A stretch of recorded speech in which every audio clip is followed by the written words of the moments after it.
Hello दोस्तों, मैं राजवंशी। आज आपको 10th क्लास की साइंस का चैप्टर पहला करवाने वाला हूँ, रासायनिक अभिक्रिया एवं समीकरण। ठीक है, तो रासायनिक अभिक्रिया देखिए परिभाषा क्या होती है इसकी। जब दो या दो से अधिक पदार्थ मिलकर एक नए पदार्थ का निर्माण करते हैं जिसके गुणधर्म क्या होते हैं, पहले वाले पदार्थ से अलग होते हैं। ठीक है, इसको क्या कहते हैं, रासायनिक अभिक्रिया कहते हैं।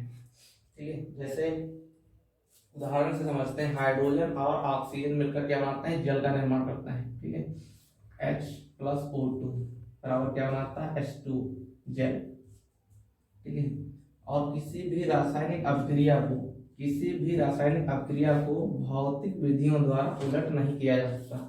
यानी हाइड्रोजन और ऑक्सीजन मिलकर जल बन गए हैं, तो जल से वापस हाइड्रोजन और ऑक्सीजन को अलग नहीं किया जा सकता। ठीक है, बहुत ही सिंपल है। इसके आगे देखते हैं कि कितने प्रकार की रासायनिक अभिक्रियाएं होती हैं। रासायनिक अभिक्रिया समझ ली। अभी देखिए रासायनिक अभिक्रिया में शामिल क्या क्या शामिल होते हैं। नंबर 1, रंग परिवर्तन।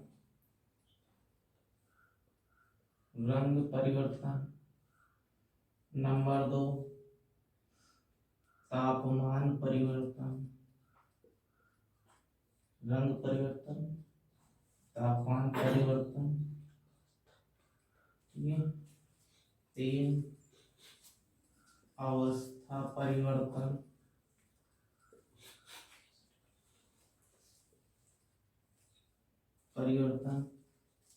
ठीक है, आदि वाष्पीकरण।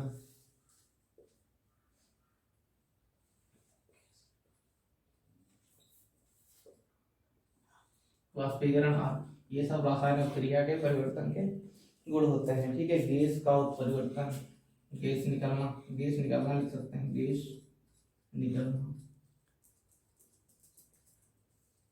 ठीक है, अभी इनको हम उदाहरण से आगे समझेंगे।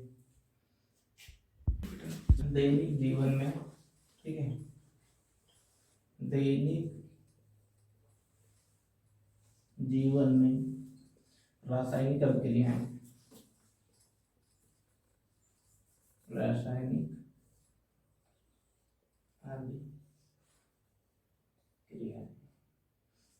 दैनिक जीवन में देखिए कौन कौन सी रासायनिक अभिक्रिया होती है। भोजन का पाचन,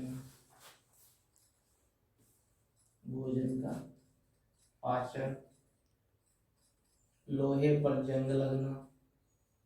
भोजन का पाचन है लोहे पर जंग लगना। ठीक है, ये सभी दैनिक जीवन में होने वाली अभिक्रियाएं हैं। दूध का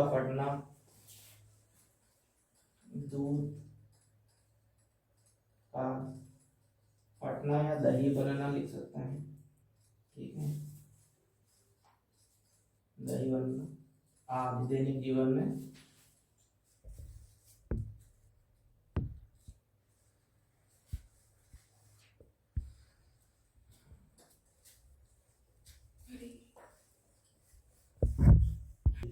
अब आगे देखिए, रासायनिक अभिक्रिया के महत्वपूर्ण होते हैं। क्या क्या महत्वपूर्ण होते हैं, 2 चीजें। नंबर 1 क्या होते हैं, अभिकारक। किसी भी रासायनिक अभिक्रिया में क्या होते हैं, अभिकारक। ठीक है, और नंबर 2 होते हैं उत्पाद। ठीक है, उत्पाद होते हैं। नंबर 1 अभिकारक, नंबर 2 उत्पाद। तो अभिकारक क्या होते हैं, वे जो रासायनिक अभिक्रिया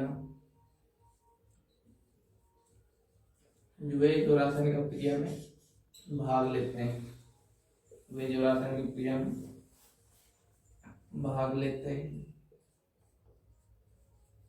ठीक है, उत्पाद क्या होते हैं,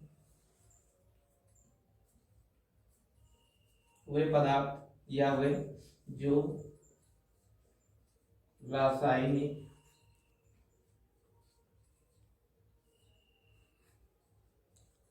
अभिक्रिया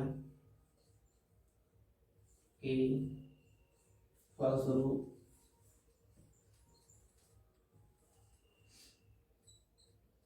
के फलस्वरूप प्राप्त होते हैं। ठीक है, अभिकारक क्या होते हैं? वे जो रासायनिक क्रिया में भाग लेते हैं। उत्पाद क्या होते हैं? वे होते हैं जो रासायनिक क्रिया में, या कह सकते हैं वे पदार्थ जो रासायनिक क्रिया में के फलस्वरूप प्राप्त किए जाते हैं। जैसे उदाहरण से समझते हैं, अभी हमने लिखा था H+O2 मिलकर क्या बनाता है? H2O। ठीक है, हाइड्रोजन प्लस ऑक्सीजन मिलकर क्या बनाते हैं? जल, हाइड्रो ऑक्साइड। ठीक है, इसको बोलते हैं हाइड्रो ऑक्साइड,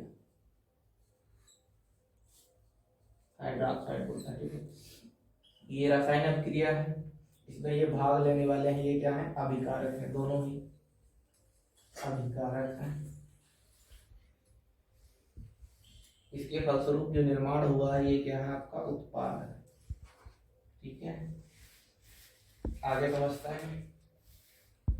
आप समझते हैं रासायनिक समीकरण को। ठीक है, किसी भी रासायनिक अभिक्रिया में भाग लेने वाले जितने भी पदार्थ होते हैं, उनको कुछ तत्वों, प्रतीकों द्वारा निरूपित किया जा सकता है, किया जाता है, जिसे रासायनिक समीकरण कहते हैं। ठीक है, तो लिखते हैं रासायनिक अभिक्रिया में, रासायनिक अभिक्रिया में भाग लेने वाले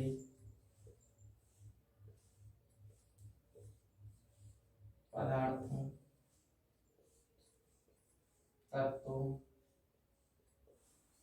को निरूपित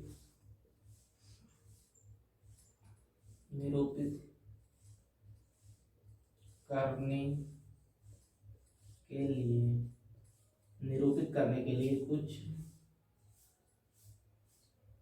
प्रतीकों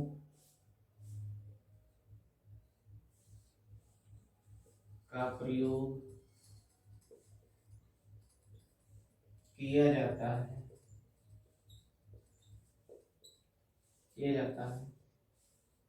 इन्हें रासायनिक समीकरण कहते हैं। ठीक है, रासायनिक समीकरण कहते हैं।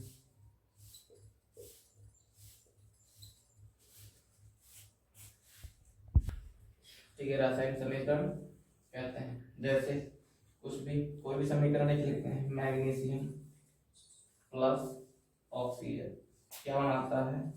MgO, magnesium oxide. ठीक है, क्या बनता है?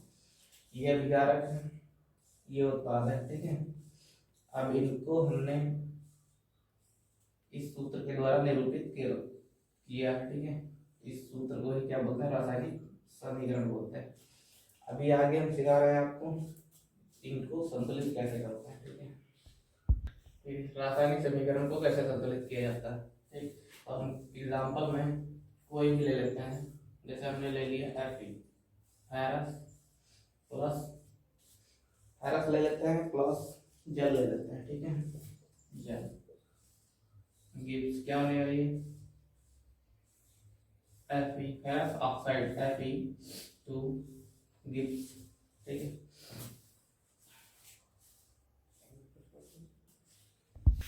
देखिए क्या लिया? Fe प्लस जल। ठीक है, फेरस प्लस जल, तो यहाँ क्या बनेगा? Ferrous dioxide Fe3O4 plus H2, gas क्या होगी? बाहर निकल जाएगी। ठीक है, अभी बैलेंस करते हैं। इधर ये वाले अभिकारक और इधर क्या है? उत्पाद। इधर देखिए Fe कितना? 1 है, H कितना है? 2 है, ऑक्सीजन कितना है? 1 है। ये सिंगल है, ऐसे रहेगा। इनके बीच में देखिए कोई निशान नहीं, इसको क्या करेंगे? एक बार में कर लेंगे। इधर Fe कितना है? 3 है। ठीक है, ऑक्सीजन कितना है? 4 है, इसको 1 में कर लेंगे। हाइड्रोजन कितना है? 2 है। अब देखते हैं इधर फेरस कितना है? 1 है, इधर कितना है? 3 है। ठीक है, तो इसको पहले बैलेंस करते हैं। इसमें 3 से गुणा करा देते हैं, तो 3 × 3। अभी फेरस और फेरस दोनों जगह बराबर हो गया, हाइड्रोजन 2 है, हाइड्रोजन 2 बराबर है, ठीक है। ऑक्सीजन यहाँ 4 है और यहाँ पर सिर्फ 1 है, तो इसको भी 4 बनाना पड़ेगा। 4 बनाने के लिए इसमें कितने से गुणा करा देते हैं, 4 से। तो ये कितना हो जाएगा, 4 दूना 8, और ये कितना हो जाएगा, 4 1 4। लेकिन यहाँ देखिए हाइड्रोजन 8 हो गया, यहाँ पर 4 ही है, तो यहाँ पर हम 4 से गुणा करा देते हैं, तो ये भी कितना हो जाएगा, 8 हो जाएगा। अब देखिए फेरस कितना है, 3, यहाँ भी फेरस कितना है, 3, हाइड्रोजन कितना है, 8, यहाँ भी हाइड्रोजन कितना है, 8, ऑक्सीजन कितना है, 4, ऑक्सीजन यहाँ पे कितना है, 4। तो ये क्या है, अब अपना क्या समीकरण संतुलित है। अब जहाँ जहाँ पर मल्टीप्लाई कराई है वहीं पर लिख देंगे। देखिए फेरस में 3 से कराई है, यहाँ हम लिख देंगे 3, जल में 4 से कराई है, लिख देंगे यहाँ पे 4, ठीक है। इधर इसमें कोई गुणा नहीं कराई, हाइड्रोजन में 4 से कराई है, यहाँ पर लिख देंगे हम 4, ठीक है। अब क्या है, ये संतुलित है, समीकरण क्या है, सी है, ये संतुलित है, ठीक है। अभी और समझते हैं एक उदाहरण, ठीक है। अगला एक और समझ लेते हैं। देखिए फेरस सल्फेट क्या है, ये फेरस सल्फेट, सल्फेट, ठीक है। इसको भी संतुलित करके देख लेते हैं। यार देखते हैं फेरस कितना है, 1 है, सल्फर कितना है, 3, ऑक्सीजन कितना है, 4 है। सभी एक पे ही रहेंगे क्योंकि इनके बीच में कोई भी निशान नहीं है, ठीक है। इधर देखते हैं Fe कितना है, 2, ऑक्सीजन कितना है, 3 है, ये 1 में रहेंगे, प्लस सल्फर कितना है, 1 है, ऑक्सीजन कितना है, 2 है, ये 1 में रहेंगे अपना, इधर सल्फर कितना है, 1 है, ऑक्सीजन कितना है, 3 है, ठीक है। ये लिख सकते हैं हम, 1 नहीं लिख सकते हैं, सल्फर यहाँ 1 और यहाँ भी 1, तो इसको लिख सकते हैं सल्फर कितने हुए, 2, ऑक्सीजन 3 यहाँ, 2 यहाँ, तो हम यहीं पर लिख लें 3 2 5, यहाँ पर लिख लेते हैं, ठीक है। एक बार में ही लिख लेते हैं, कोई दिक्कत नहीं, ठीक। फेरस कितना है, 1 है, सल्फर कितना है, 1 है, ऑक्सीजन कितना है, 4 है। इधर भी फेरस कितना है, 2 है, 2 लिखा हुआ, ऑक्सीजन कितना है, 3 है, फिर सल्फर कितना है, 2 है, फिर ऑक्सीजन कितना है, 2 है। इनको मिला के हमने 1 में लिख लिया, सल्फर 1, सल्फर 2, ऑक्सीजन 2 और 3 5, तो ऑक्सीजन 5 यहाँ लिख लिया, ठीक है। अब देख लेते हैं, यहाँ पर सल्फर 1, फेरस फेरस 1 है, यहाँ पर कितना है, 2 है, 2, तो 1 कमी 2 से गुणा करा दे इसमें, तो ये कितना हो जाएगा, 2 1 2, फिर इसमें गुणा हुई, ये सब 1 में ही है तो सब में ही गुणा हो जाएगी, ये भी हो जाएगा 2, ये भी हो जाएगा, 2 चक्कू 8, ठीक है। तो फेरस 2 हो गया, सल्फर 2 है, सल्फर यहाँ भी 2 ही है, ठीक है। ऑक्सीजन 8 है, ऑक्सीजन देखिए 5 यहाँ पर, 3 यहाँ पर, यहाँ भी कितने हैं, ऑक्सीजन 8 ही है, ठीक है। तो अब ये क्या है, पूरी बैलेंसिंग सही है, ठीक है। तो ये समीकरण कैसी है, संतुलित है, ठीक है, संतुलित है। फिर जहाँ पर हमने जिससे भी गुणा कराई है वहाँ पर लिख देते हैं, फेरस में ही 2 से कराई, बाकी किसी में कुछ नहीं कराया, ठीक है। तो अब ये क्या है, सही है, बैलेंसिंग है। अब सीखेंगे समीकरण संतुलित करना क्यों आवश्यक होता है, ठीक है। तो अभी मैं बता रहा हूँ, इसको रफ कर देते हैं।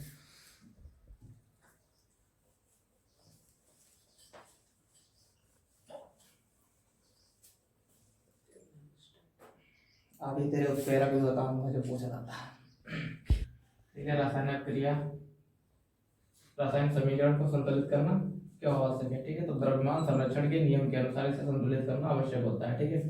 द्रव्यमान संरक्षण का नियम क्या होता है, द्रव्यमान को ना तो किसी भी रासायनिक अभिक्रिया में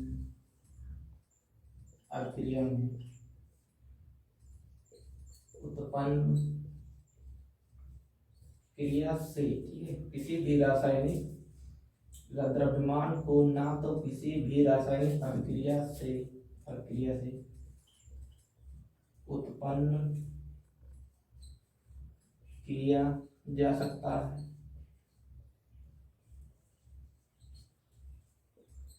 ना ही इसे नष्ट किया जा सकता है। देखिए द्रव्यमान संरक्षण का नियम पहले भी पढ़ा है, 8 में भी पढ़ा, 9 में भी पढ़ा, अभी फिर पढ़ रहे हैं। द्रव्यमान को ना तो किसी भी रासायनिक क्रिया में उत्पन्न किया जा सकता है, ना ही किसी भी रासायनिक क्रिया में से नष्ट किया जा सकता है। ठीक है, इसे केवल एक रूप से दूसरे रूप में परिवर्तित किया जाता है। इसीलिए रासायनिक समीकरण को क्या करना, संतुलित करना आवश्यक होता है, क्योंकि जितने भी अभिकारक होंगे और उत्पाद होंगे उन दोनों की संख्या क्या होगी, बराबर बराबर होगी, तभी हम कहेंगे कि रासायनिक समीकरण कैसी है, संतुलित है। ठीक है, देखिए अब रासायनिक अभिक्रिया के प्रकार समझते हैं, कितने प्रकार की होती हैं। ठीक है, तो नंबर एक पर होती है संयोजन अभिक्रिया।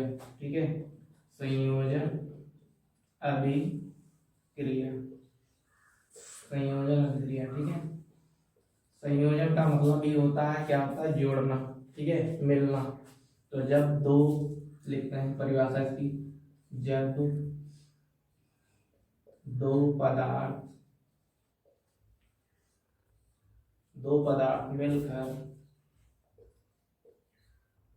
मिलकर एकल पदार्थ का निर्माण करते हैं। जब दो पदार्थ मिलकर एक पदार्थ का निर्माण करते हैं, या एकल लिख सकते हैं। ठीक है, एकल पदार्थ का निर्माण करते हैं तो इसे संयोजन अभिक्रिया कहा जाता है। संयोजन अभिक्रिया कहा जाता है। ठीक है, जैसे A प्लस B बराबर C, दो पदार्थ मिलकर केवल एक पदार्थ का निर्माण करते हैं। ठीक है, जैसे कोयले का दहन। ठीक है, उदाहरण से समझते हैं। कोयले का दहन, कार्बन प्लस ऑक्सीजन मिलकर क्या बनाते हैं, कार्बन डाइऑक्साइड। ठीक है, ये कार्बन है प्लस ऑक्सीजन है, मिलकर क्या बना रहे हैं, कार्बन डाइऑक्साइड।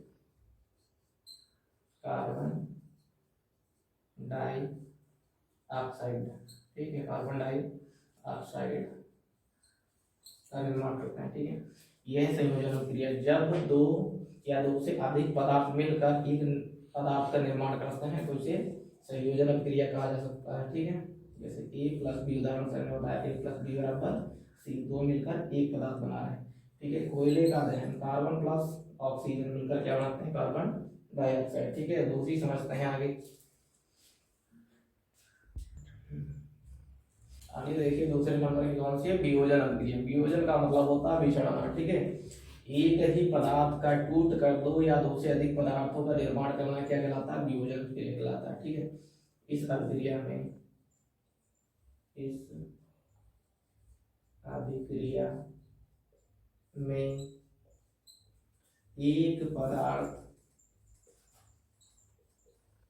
एक पदार्थ टूट कर दो पदार्थों का निर्माण करता है, दो पदार्थों का निर्माण करता है, इसे वियोजन दो भी हो सकते हैं, दो से अधिक भी हो सकते हैं। ठीक है, एक पदार्थ टूट कर दो या दो से अधिक पदार्थों का निर्माण करता है तो इसे वियोजन अभिक्रिया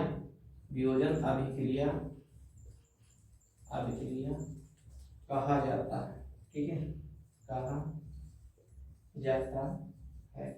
एक उदाहरण से समझ लेते हैं, एग्जाम्पल से। जैसे अपने पास फेरस ऑक्साइड है FeSO4।